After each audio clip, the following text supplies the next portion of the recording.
There we go. All right. Should be getting up on Facebook now here too. Awesome. Just about 6:30. We'll just give it a second here as everybody joins us and logs in. Super excited to have you here again today. So thanks for joining in on this Saturday.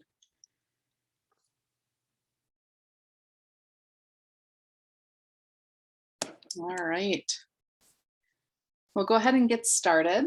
Welcome to the 14th annual Fox Cities Book Festival and today's event. We are going to be talking with Lauren Fox in conversation. We're super excited to have her here. We're happy to have you here with us virtually today and really look forward to gathering in person again next fall. The Fox Cities Book Festival continues to be offered free for all of our community members. And today's program will also be on Facebook Live. So that'll be recorded there as well if anybody wants to share it out. The Fox Cities Book Festival is organized by a group of dedicated volunteers and community partners, including public libraries, school districts, universities, bookstores, and individuals that give of their time and their talents. We're able to provide these great events without financial barriers, thanks to our generous donors and supporters. They understand the value that access to the arts has on individuals, students, and our greater community, and they're listed here on your screen. If you agree that supporting local writers, building an engaged community of readers, and introducing students to authors, and bringing free educational and arts events to our communities is important, we encourage you to support the Fox Cities Book Festival. It's only possible because of our sponsors, and there are many ways that you can do that with donations or with your time. Love to have you on our board as well. We ask that the presentation today, during the presentation, our audience acts as good digital citizens, respecting our speaker and each other and following our code of conduct. Any harassment or disrespectful behavior or language will be cause to remove someone from the event. During the presentation, you'll have an opportunity to ask questions for our speaker, and we encourage that. Use our Q&A function in the Zoom. If you post your questions there, we will relay them to the author at the end of the session. And we'll do our best to answer as many questions as we can. Those of you joining us on Facebook, please leave your questions in the comment and we'll answer those as well. And now for the moment you've been waiting for, we'd like to welcome, I didn't introduce myself. My name is Melanie from the Appleton Public Library. And we're also joined today by Megan, helping us out on the tech there. Today we are introducing Lauren Fox. Lauren is the author of novels Days of Awe, Still Life with Husband, and Friends Like Us. Her work has appeared in numerous publications, including the New York Times, Marie Claire, Parenting, Psychology Today, The Rumpus, and Salon. And she lives in Milwaukee with her husband and two daughters. Her newest title, Send For Me, was the choice for the Read with Jenna book club for February. In addition to being a New York Times best-selling author, Lauren has been writing for the New York Times and the Wall Street Journal, as well for a number of other magazines. We are very happy to announce this nationally recognized Wisconsin author hailing from Milwaukee. Welcome, Lauren. Hi. Hello. Thanks for being here today. Thank you for having me. Happy to have you here. I was just telling Lauren before chatting with her, I was so excited to see her on some really exciting news broadcast. And we'll talk about that a little bit later, but so excited to have a Wisconsin author here that's doing great things and has written a really incredible book. And we'll talk about all that today. Thanks. So Lauren, I think you wanted to start us off with a little bit of a reading from your book, unless you wanted to start off with that tap dance first. I didn't want to stop you from that. We'll save the tap dance for if there's a lull, then I'll do that. That's a good idea. Yeah, I would love to start off with a reading. So I've been doing this for a few months now, and I usually read the first couple pages of the book, but I'm tired of reading those pages, so I thought I'd try something different and just jump in kind of to the the early pages of the story. This book is a multi-generational, multi-perspective story, and I'm going to read a couple pages from the perspective of Julius, who's the father of Annalise, who's kind of, if there's a main character in the story, I think it's Annalise. So this is a little snippet from his perspective. So I'll go ahead. If Julius could have placed an order all those years ago, would he have put in for a boy? Well, what man doesn't wish for a son to carry on his legacy? He imagined reading quietly with his son on a Sunday morning, playing chess with him while Clara made dinner. There would be a calm and unspoken understanding between them, two comrades against the floral-scented, overly talkative world of women. But he fell in love with Annalise the moment the nurse placed her in his arms. Of course he did. She stared up at his face, taking its measure, blinking a secret code. He fell into an ocean of love. Still, raising a daughter is the job of the mother, and even more so as she grows up. On more than one occasion, Julius overheard an argument between Clara and Annalise and thought, thank goodness I'm not a part of that. And once in a while, from behind his newspaper, he allowed himself to dream of a boy, dark as Annalise, but quiet, uncomplicated. Son, let's go outside and kick the ball around while these two cool off, shall we? But they lived in an apartment on a busy street, and Julius was never any good at sport. He envied their passion sometimes. It was dark, crimson. It blazed between them, love and hurt, adoration and tears. They each came to him for comfort, and he knew how to soothe them, how to put out their fires.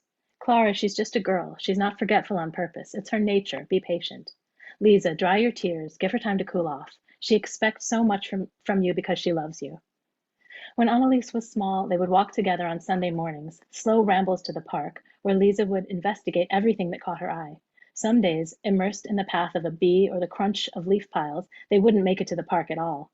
Can we catch a squirrel? Can you teach me how to cook it? We don't cook squirrels, he told her. She squinted up at him, perplexed. But we do cook fish? There was something unusual about her, her strange, curious, reckoning mind, or maybe there was something unusual about all 5-year-old little girls if you listened to them. An image of his little brother sometimes superimposed itself upon his daughter, Paul's green eyes replacing Lisa's brown ones, his short brown hair fading into her dark curls. He would have to catch his breath when that happened, close his eyes, pry the images apart. How do I know we see the same blue? Are teeth little bones? When is the end of never? She had an imaginary friend called Pillow, a small, anxious man who needed frequent reassurance. Don't worry about camels kissing. There are no camels where we live. When Max broke her heart, did they think he didn't know? She wept in her mother's arms. Julius paced the apartment. Behind her bedroom door, Lisa's sobs were melody, her mother's low shushes the counterpoint. He had never been more useless. He walked around the living room, into the dining room, the kitchen, through the hallway, circled back again. His leather house slippers wore a path in the soft carpets. He would march over to the apartment where Max and Dora lived, confront the damn fool. He'd stand inches from him, glowering. You are a son of a bitch. Apologies, dear Dora. But what the hell do you think you're doing? How dare you? Here, Julius's fantasy stuttered. How dare you decide you're not in love with my daughter? What then, a sharp jab to the jaw? Max might be feckless, but Julius held no sway over the private matters of Annalise's heart. He wanted to slam his fist into the wall. But what would that solve? And who would fix the hole? Should he lift her up and place her on his feet should he lift her up and place her feet on his and dance her around the apartment? His best ideas were futilities, all his old tricks worse than useless. He was an observer of details, how she studied the ground after it rained, searching for worms, the neat white part down her scalp dividing her pigtails, the way she pushed beans around her plate, rearranging them as if that would fool her mother into thinking she'd eaten a few. Surly for the first hour after she woke up, loquacious before bed. It was his vocation to perceive and remember, and he did. He remembered everything. Her bitten nails, how she held a water glass with both hands, the way she paused before she spoke, as if she were slowly pulling herself out of a dream. Beautiful. I was so struck by how much Julius loved his wife and daughter and how well he loved them. And you did such a great job writing their humanity into it. Like it just tugged at your heart a little bit. It was really, really great job with that. Thanks. And what a great part to read. So you don't have to give us like a full synopsis, but I just want to talk a little bit. We'll start off with how you came to this book, because I think that right there will tell us quite a bit about what this story is and, why it was so important to write. So the book is semi-biographical, like you talked about. And you have such an incredible story of just the act of what you discovered that Yeah. eventually morphed into this book. So I'd like to start there because that to me was so powerful. Can you tell us about what you found and how you found it and what that experience was like? Yeah, and thank you for that question because we were talking before this session started about how the one question I feel like I can never answer is what's your book about? It's just so hard to like hold my book in my head. So this is a nice way of getting into what the book is about. So yeah, it's semi-autobiographical. It's based on my family's history.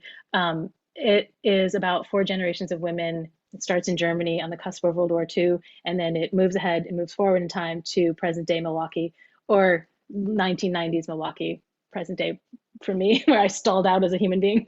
um, but so my mom and grandparents came from Germany to Milwaukee in 1938, and they left behind my grandparents, my grandmother's parents. So I was born in Milwaukee, um, and my I didn't really know I sort of knew my grandparents' story. They never really talked about it, and I don't really know how I knew it. I feel like it was sort of osmosis. It was like little bits and pieces, little like phrases I understood sort of in the ether, and I knew the history, but I wasn't ever really able to connect it to their history. They left because they had to leave, and not all of their family got out. And they loved us so intensely. Like what I really take from my childhood. I mean, we lived close to my grandparents. They lived in Shorewood, and I grew up in Fox Point, for anyone who's from Milwaukee, so like 10 minutes away, and they were just a huge part of our lives. After they lived with us when they were old, they moved out of their apartment, and the contents of their apartment was in my parents' basement. After they died, when I was in my 20s, I was in graduate school at the University of Minnesota studying creative writing. And I was home on a break, and I was just in my parents' basement going through some of their stuff, some of my grandparents' stuff, and I found a little wooden box full of letters. I still remember, I've said this in other interviews, but like, I don't really believe in magic, and I don't think of my life in terms of like magical moments, but this was such this moment was like fate. I hate to say that even because that's not really how I think, but it was just this like amazing moment when I knew I was stumbling onto something important. They were letters from my great grandmother to my grandma, written between 1938 and 1941. Of course, they were in German, and they were also in a script that was illegible to me. I mean, I couldn't make out. I don't speak German. My mom does, of course, but I'll show you. I'll hold up a copy. They were written in an old-fashioned script that nobody knows anymore. You can see it's just like you can see her handwriting is so beautiful, but Oh, it's crazy, right? You can't make out a word. Um, uh, my mom couldn't read them either. She gave them to me though, and I took them back with me to Minnesota, and I tried to get them translated, and it was a tough task, but I stumbled on uh, a German professor who I thought he would just maybe give me some suggestions and hints on how to do it, but he took a personal interest in the story. He grew up in Berlin. His father was Jewish and his mother wasn't, so he survived the war passing as a non-Jew. So we worked together. He was so wonderful. He died a couple of years ago. He was just like he made this project possible. He worked with me for over a year. I would bring in like 3 or 4 letters once a week. I'd go to his office with my little tape recorder, pre-internet, pre-cell phone, and he would read them out loud and translate them as he was reading them. And I would take home the tape and transcribe them. So every week I had like 4 new letters from my great grandmother. So over the course of like over a year, I felt like he said this once in one of our sessions. He said, I feel like I'm getting to know your family. It was really an incredible way to learn about this history. I made that my master's thesis. I wrote a thesis that was a nonfiction exploration of this history. But I was 25 and I was trying to write a memoir, and I just, I didn't have enough life, memoir wasn't my genre, and I didn't have enough material. Like the most interesting part was the letters. So I put it away for a really long time. We moved to Milwaukee. I wrote a couple of other books. It's funny to say it that way, as if it just happened. Like I wrote a couple other books. I had a couple of babies, but it was always on my mind. And my husband, who's an English professor at UWM, every like few months, he'd be like, "Do you think maybe you'll go back to that project?" And I would say no. So long story short, I did go back to it, and here we are. And when I thought, with the help of a couple of smart friends and my agent, who said, you've written some fiction, you could write this as fiction. It just like blew my mind, kind of. It took a few people telling me that to figure out that I could turn this into a novel and that that's how it would work. Yeah, and I'm so glad you did. Like, I feel like that brings something very different to it. I mean, there's been a lot of books about this topic, right? I mean, Hmm. um, not that there couldn't be more stories to read and more ways to tell it, but this provides a little bit of something different to it, and it Hmm. really Hmm. does um, connect you to the characters, so you get that kind of bond with them, and you really feel like what they're going through. Um, yeah, so there is there's one part of the book in which Claire finds the letters also in the story. Yeah. And there's something that you write, and I'm just going to read this because I love it. She brought them up close to her face. They smelled earthy and sweet like dirt. They were something, holding them like that. She couldn't know what, a fragile secret, a story, an explanation. From the blankness of their vanished years and through their powdery teeth, the dead rose up and made themselves heard. That just like gave me chills. Like, that just sounds so powerful to find that. And like, it's almost like she found a piece of them. Hmm. That's I just mean, really cool. Yeah, go the ahead. book, so I was going to say the book is fiction, and so much, and the historical part is obviously completely fictionalized, but Claire is the character who most closely resembles me. And that was, I sort of pushed against writing the Claire piece of this book because it felt too much like the memoir. But once I embraced that, I mean, that really was my experience of finding the letters. Just like I remember bringing them up and smelling them and like touching. I mean, they were, disintegrating as I touched them, and just felt like I was holding a piece of my history. Yeah. So you pushed back against Claire a little bit. Is that how did Claire get incorporated into the story? Because there's a couple So of timelines, right? yeah, so the it's divided into sections. The first section is Germany before, leading up to the 30s. Then there's the section on the ship as they're traveling over, and then Claire's section sort of weaves throughout the book. She's the present day character, and I had written the entire historical. I think that's how I think those are all the sections. Um, I had written the historical part and sent it to my editor and was like, "Yay, I'm done." And she and I have been working together for 15 years, so I really, really trust her. And was really disappointed when she said, "No, you're not done. There's a whole." We still talk about the Hank. There's a Hank of this missing. So I really didn't want to write that Hank. I really didn't want to write the contemporary story, but she was right. It was. I think she knew before I did that this story is about how history is handed down to us. Yeah, yeah. And it was it brought a whole different kind of dimension to it, having her story in there and kind of talking about like um, the how the story continues even for the person Yeah. who wasn't there through it. Right. Um, and you did talk a little bit about, or you have talked about kind of the ways that people have to deal with so many problems about living through an experience like that, and one of them is like not feeling always feeling like they're not part of their home, like they're trying to hang on to you. And you talked a little bit about your grandma or your grandparents that like didn't want to let you leave, didn't want to let you out of the house, Oh yeah. needed to stay close, keep everybody really close, right? Hmm. Hmm. And so that's something that you saw go through generations. Yeah.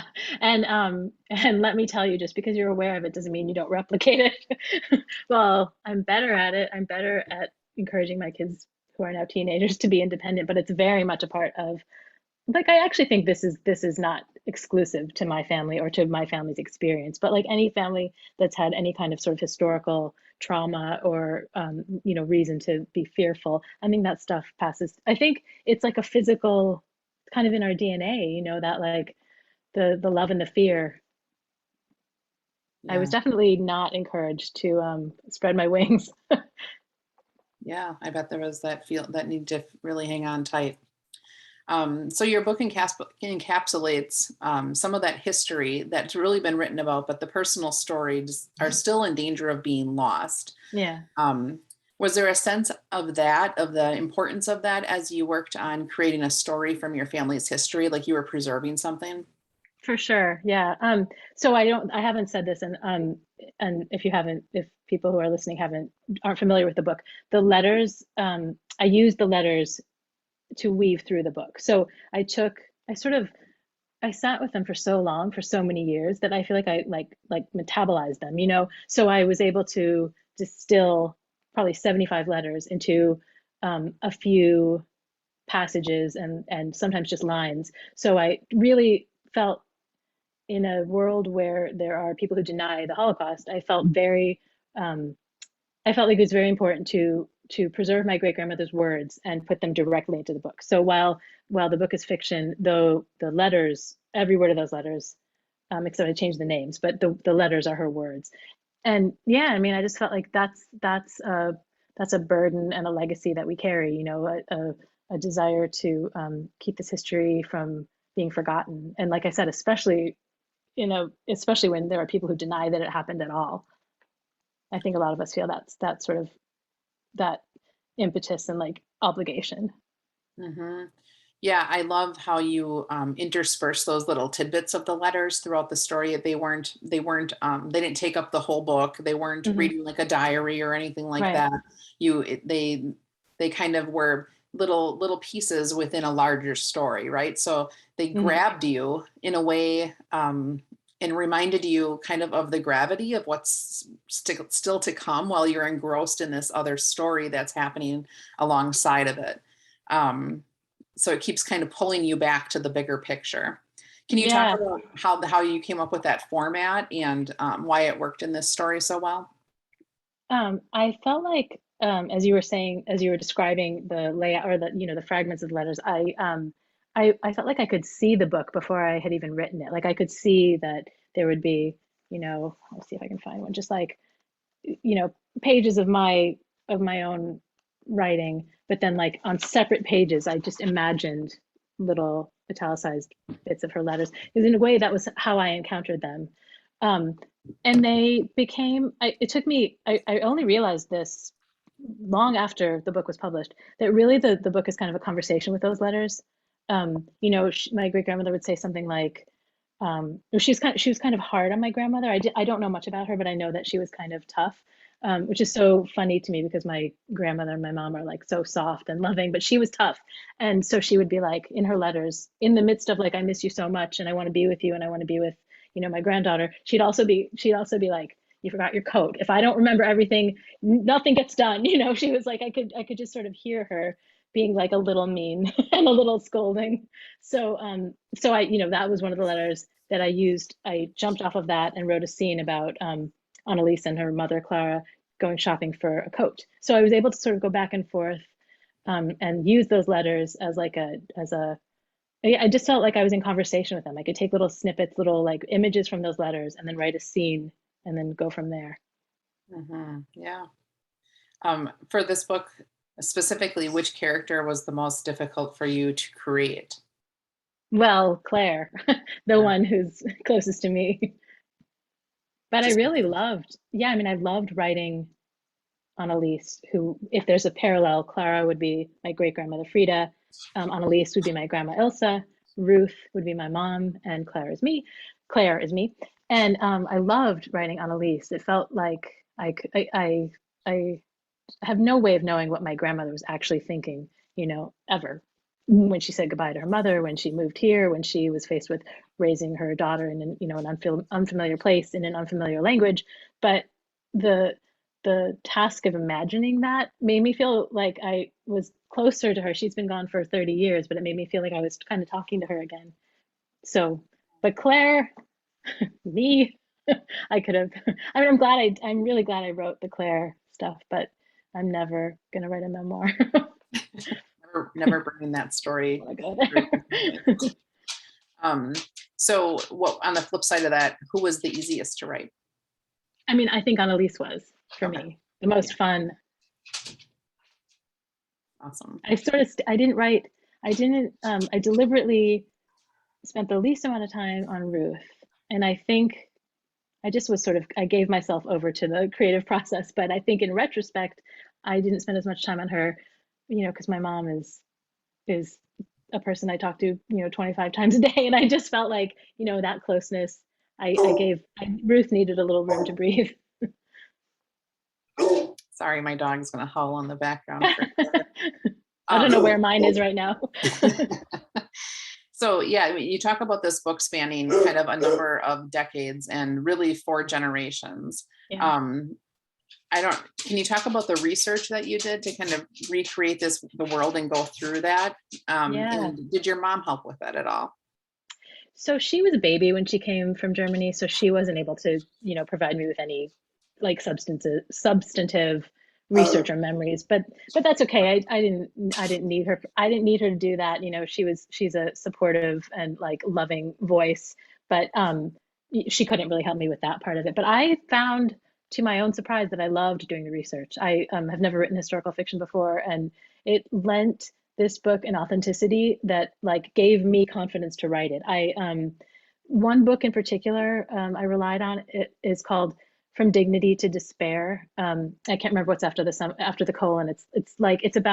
It's specifically about Jewish women in Germany in the 30s, and it's by Marian Kaplan. And I just was like, it was a treasure trove of historical details, and it really like so a lot of the things I sort of knew were just made concrete in this story, like just about sort of like how um, I didn't know, I should have known, but I didn't understand that the experience for German Jews was so different from the experience of Jews in the rest of Europe because of the slow buildup, because the Nazis came to power and slowly started like, implementing their project and like, taking rights away from Jews sort of slowly, little by little. And in the rest of Europe, it was more of an anvil, it happened really much more quickly. So stuff like that was really powerful for me to learn that and then to sort of, make it concrete in the book. I was Yeah, going to say something else, right? it was Oh, interesting.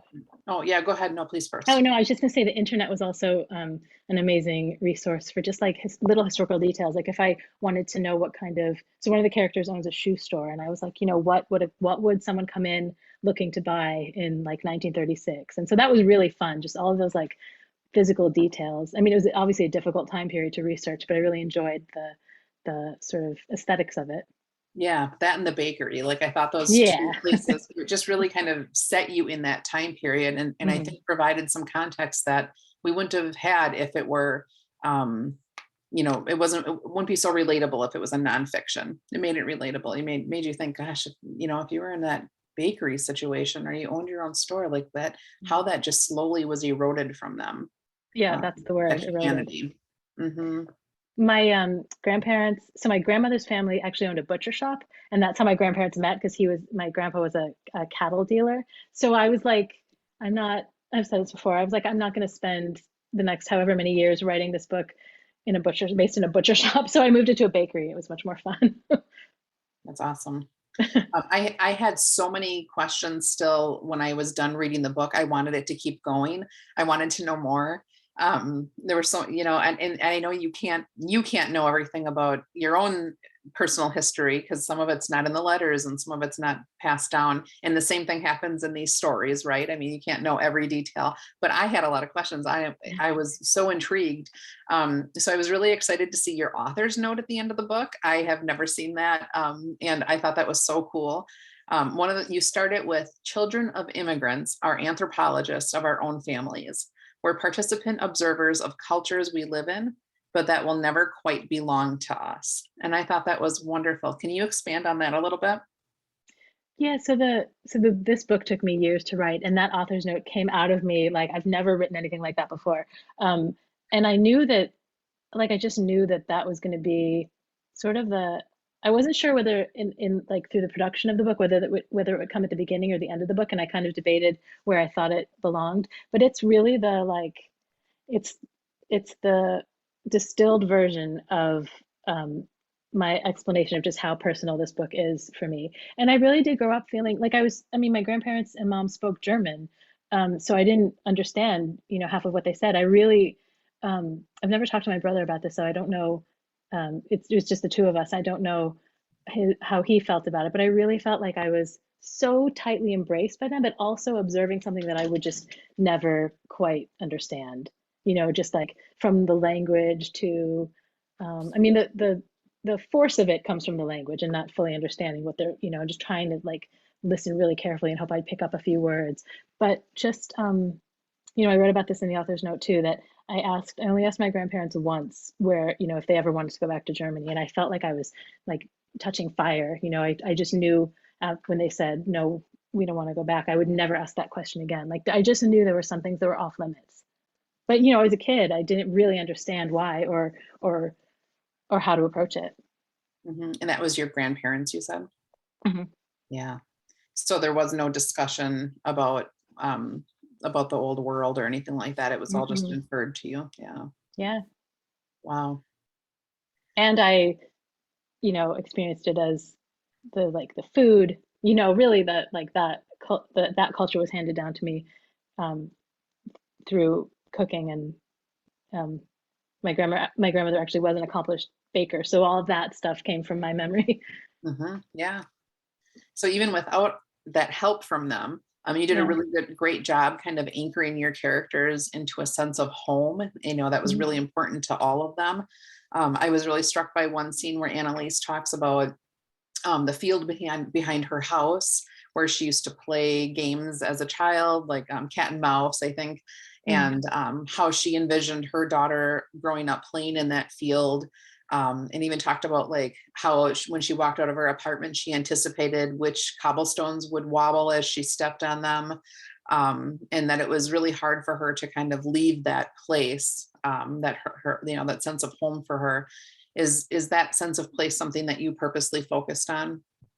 Yeah, so my husband was teaching in Germany as a part of a EWM exchange program a few summers ago, like 5 or 6 years ago, and yeah, it was 2015, so it was before I knew I was writing this book, and we met him there, and he had done some legwork before our journey and had connected us with. So we went to my grandparents' hometowns, and in some ways, I feel like this was such a lovely way to do research because I didn't know I was doing research.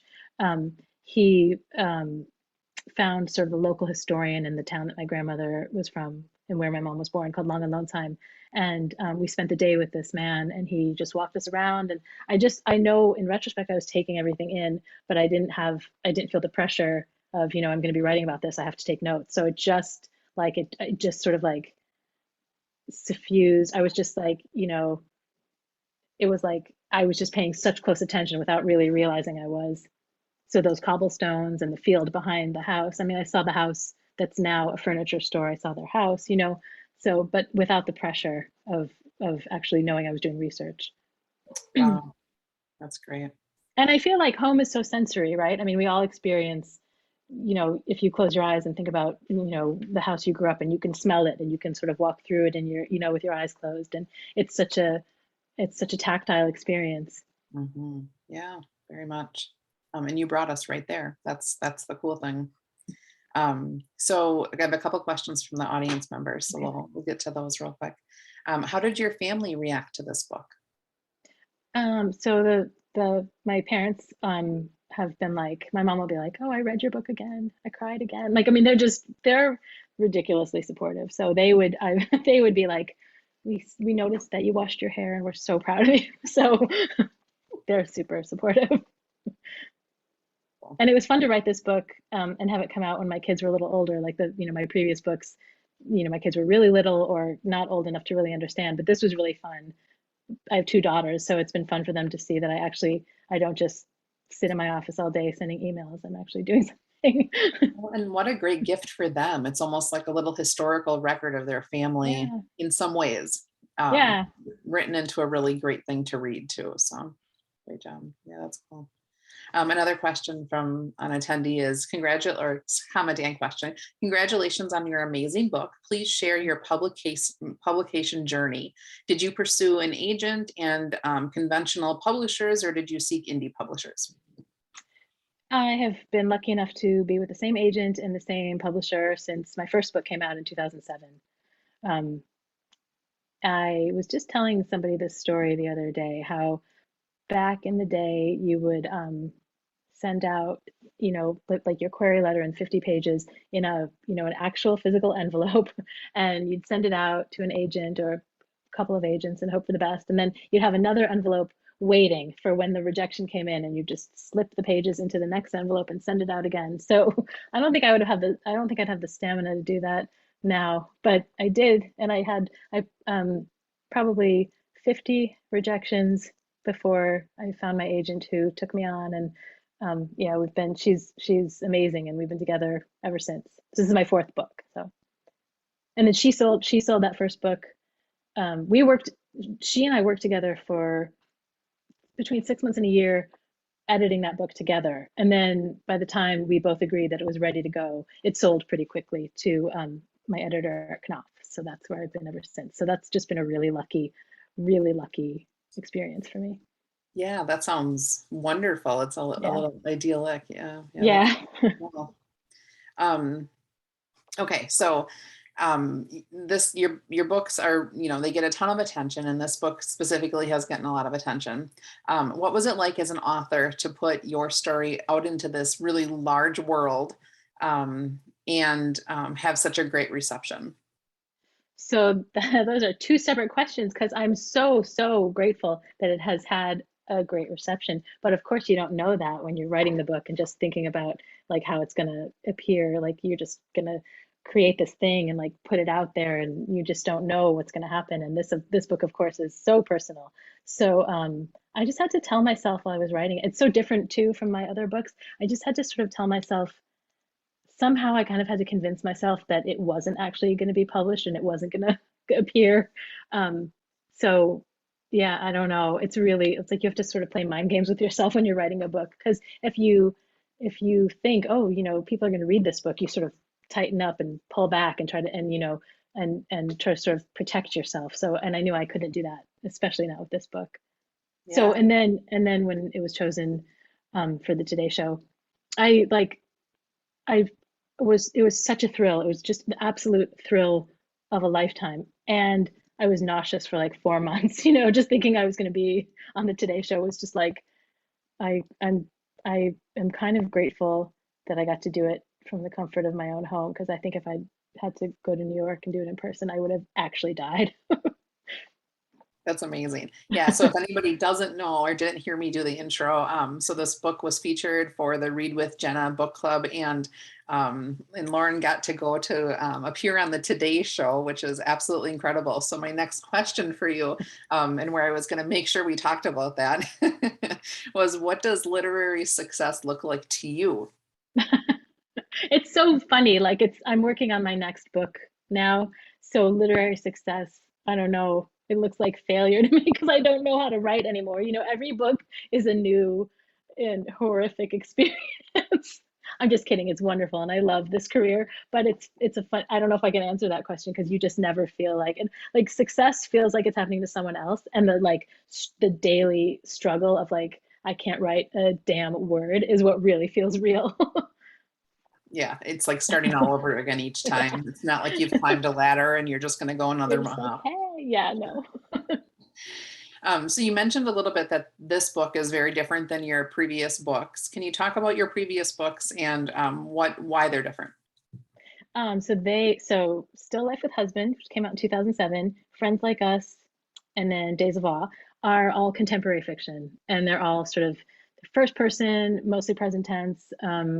They're just closer in that way, and I felt like, since this book was historical fiction, it's obviously past tense mostly and third person close.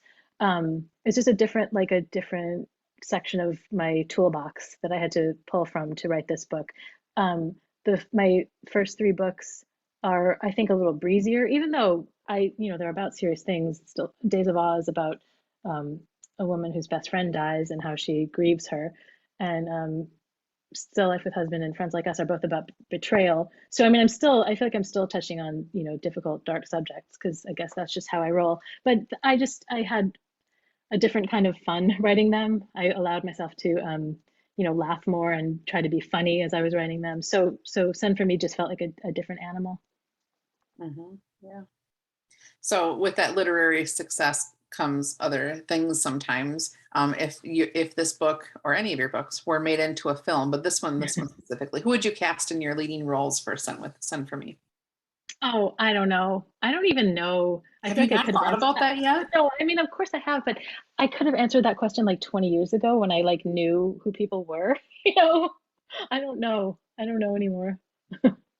So there's nobody that like sticks out to you. I feel like I would have No, planned that going on the Today Show because you never know, you might get that phone call. I mean, I did. There is a little bit of buzz, but I can't say anything, and probably it won't. Probably nothing will come of it because mostly nothing comes of that interest. So I feel like if I don't want to say the wrong I'm so thing. excited. You should Yeah, I announce was it really today for excited. the Fox Cities Book Festival. I did have a super fun conversation with a very cool actress, so that like was a thrill. I didn't. And again, probably You nothing will don't come have to of it, name but drop. I'm super excited for you, and I can't wait to see what comes next. yeah, thanks. Yeah. Me too. So just for the writing part of it, are there authors that I know you like to read too? Are there authors that really influenced your development as a writer? And who do you just really love to read?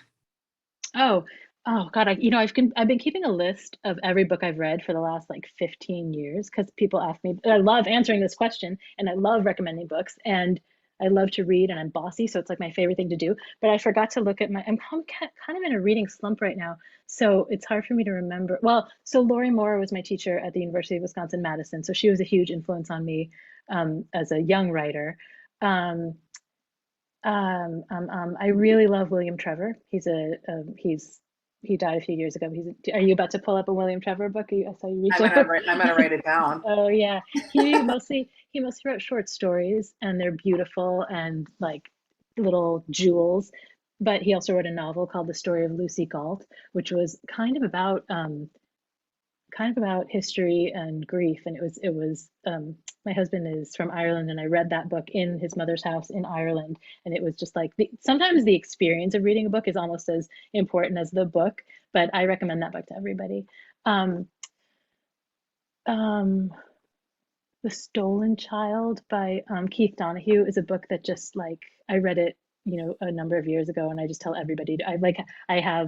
I keep having to buy new copies of it because I keep giving it to people and then not getting it back. But it's weird. Like these books aren't about Jewish history and they're not about the Holocaust, but something about them is just like as there's something about the writing and the stories that sort of makes them universal in a way. So The Stolen Child is actually it's based on a William Butler Yeats poem, and it's about fairies and um,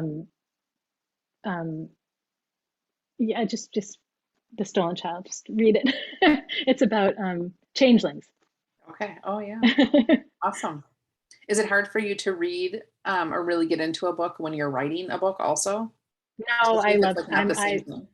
I read all the time, and I feel like I feel like that's part of my job, like just to be in conversation with other authors. I'm never not reading. Yeah.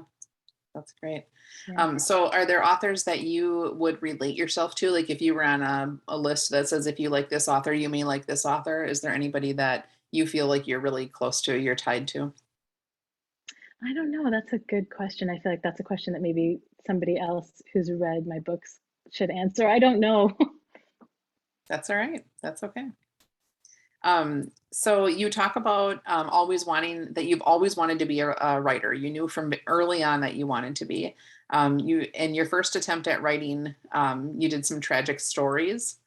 Yeah. You want to talk about that a little bit and kind of your start, and then I'm also curious, like how many unpublished and half finished books do you have? How many stories do you have sitting there that you're not touching, or they're going to sit there for a long time? And so between my first and second novel, I was pregnant with my second child, and I wrote a book, wrote like 100 pages of a book, and all the characters did was sit around and talk about how tired they were. So I don't know why that book didn't work, but that's in a drawer. Because it's real Um, life. nothing happened. They were just like, "Oh, I feel awful." Um, yeah, so I have a bunch of false starts. But I don't feel like that's wasted time really, because there's always something useful even if it's just a paragraph, or an idea or something I wrote about that didn't gel, but that provides the basis for another character or another scene. Like I mean, I'm saying this now, but if the book I'm working on right now becomes one of those failed false starts, I might have a different opinion. But like, I just feel like it's all part of the process. I have, yeah, I have quite a few half-assed bad, you know, I'm lucky if they're not 100 pages long, if I recognize early enough that I need to abandon it. But yeah, it's just part of the deal. And then the first part of your question, I remember my third grade teacher reading Where the Sidewalk Ends to us Mm. by Shel Silverstein. And I just remember being like, oh, this is so cool. Like I mean, and that's just, I loved poetry. That was my first love. And I just thought, oh, I can do that. Like maybe I could do this, and just the like silliness of the rhymes and the tiny little stories and the goofiness of it all. That was my moment when I thought, I think I want to be a writer. Mm, that's wonderful. And did you have good support for that? Like as you actually started getting into it, was there anybody that really pushed you along and inspired you to keep going? I had a teacher in high school who, for some reason, said to me, Lauren, some people are writers and some people are readers, and you're a reader. And so I was like, I'll show you. Yeah, So negative inspiration, does that count? it But does. I mean, I've had wonderful support, of course, like my parents, my, other teachers, and, I was a creative writing major in college, and so many teachers who just whatever, I think who impress upon their students that failure is part of the process. That's a really useful way to approach this. That kind of goes into my next question.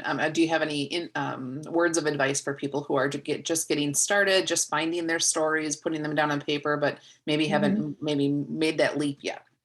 Made the leap into publishing. Hmm. Yeah, I mean, don't worry about it. Like I think I tell younger writers to, look up from their phones and remember to always like live as a writer, just observe.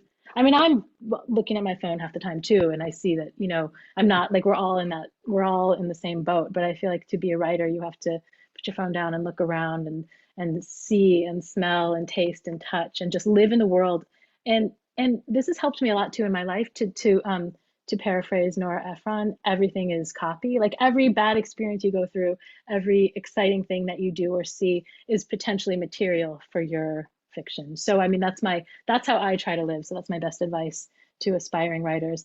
And I think people can jump ahead of themselves and think about while they're writing, think about publishing. And I think that's a mistake. Like I think that this is going to sound kind of woo woo, but like honor the process of the art and then think about publishing it later.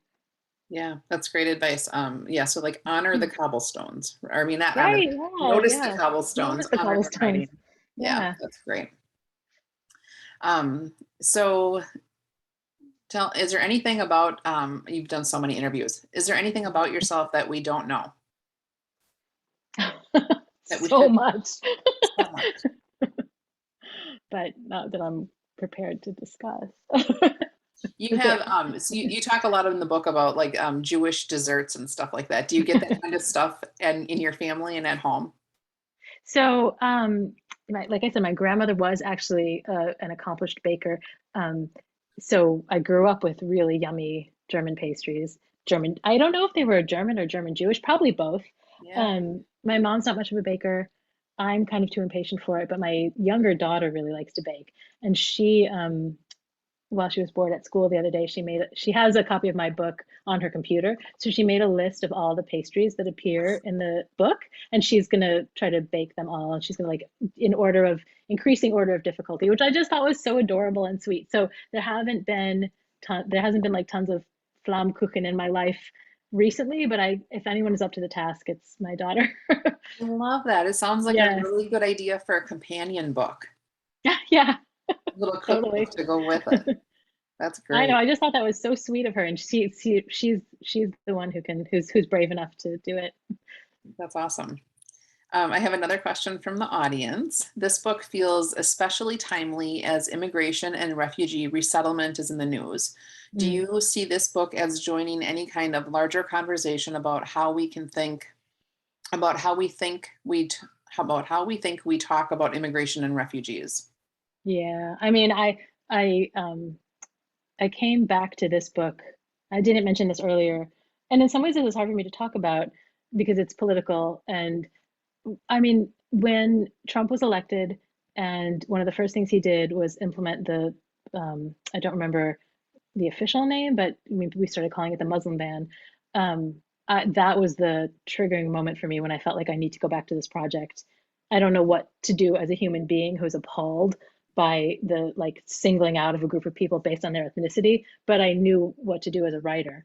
And I think, I mean, I went to protests, but I felt like this was my project to tell this story in a way that made sense to me.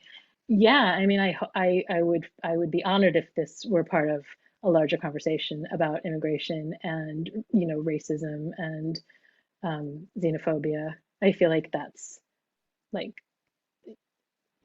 the imperative is for us to be an ethical society and to be the country that my grandparents were actually so proud of. My mom, I didn't know that because I was young, but my mom told me recently, like they were so proud to be Americans. Like this is the country that saved them and made us possible. So I feel like that's like back to the basics of what this country is supposed to be about. Yeah. Oh, that's powerful. Um, so I can see how a lot of this book could be really impactful for like YA too. I think Mm, teens could totally relate to this book and would get so much from it. And I could totally see it being part of like a reading thing for YA too. I think it could easily go both ways and would be really worthwhile in both age mm. groups. Thank you. Um, I've had that thought, and as a hopeful thought too. So thanks. yeah, yeah. So someone from the audience asked about the moving from one era to the next in the book, and they loved your book and felt like they had to work for that a little bit for Hmm. that time back and forth. Did you get that feeling? Did you purposely do it that way? Yeah, I thought about time markers, like Long and Lone Time, or no, Feldenheim. That's the town the name I made up. Putting the markers at the beginning of sections like Feldenheim, February 1937. But I decided not to do that because I don't know. I just felt like that the idea of that just like it almost made the book feel more academic than it is. And I wrote lots of clues and I tried to like place the reader in the timeline. I thought so hard about this timeline. Like it really was, I worked so hard to make everything like, so in 1922, Annalise would have been 10 because she was born in February 1912. Like I felt like if I had it all worked out, I could hopefully put enough like breadcrumbs in the story to make it clear, and I felt like that would make a more like holistic experience for the reader. So I know, I mean, I've read like I was saying to Melanie earlier, I've broken up with Goodreads, and it's done my heart a world of good. I don't read those reviews anymore, but I know some people have said like I got confused about the time jumps, but I sort of feel like it's okay to at least I've reconciled with myself that it's okay to make the reader work. I Yeah, hope I nobody was too completely agree. confused. Yeah, not everything has to be a super easy read where you just Yeah, consume it in one night and it's right. over. Sometimes it's nice to slow down a little bit and pay attention. So yeah, I didn't find that was a problem either. Um, okay, so you've made the move from contemporary fiction to historical fiction, but I'm really curious what's coming up next. Will you stay in the same genre, or are you moving around a little bit, or what are you working on now? So I'm starting my next project, but it's still sort of in the nascent phase, and I'm scared to talk about it because on the few occasions that I've talked about work in progress, somehow it just like petrifies it. It just like putting it out there just makes my creative juices just freeze up. So, but I will say, I said earlier, I really loved writing historical fiction. I don't think my next project is historical, but I think I'll go back to it in the future. Awesome. So that was my pivot. I don't think I can really talk about my work in progress. Not even the genre. No, I don't know. I don't know the genre Oh, exactly. okay, Yeah, okay. it's really early. I'm just starting. Awesome. Do you normally work on one book at a time, or do you have any, you don't have a number of things happening at once? I barely have one. Um, so what kinds of things, I know you talked about with these letters specifically, you did edit them Yeah. quite a bit. Sometimes they're just little snippets, or sometimes they're just one little sentence or a part of a sentence that kind of paint the whole picture of what's happening at that snapshot in time. What kind of other things did you edit out of this book? What else happened that we never got to hear about? Oh, yeah, no, not much, because I mean, I've been working on this for, I mean, a whole memoir got edited out of this book. So, a lot and then not much. It was sort of like, which writer said falling in love happens slowly and then all at once? Like this book was so painstakingly slow. But then the final project, I mean, I'm a slow and careful writer. So what you see is I mean, lots and lots of editing, but no big chunks taken out. Okay, that's great. Can Just you talk, just just an entire memoir.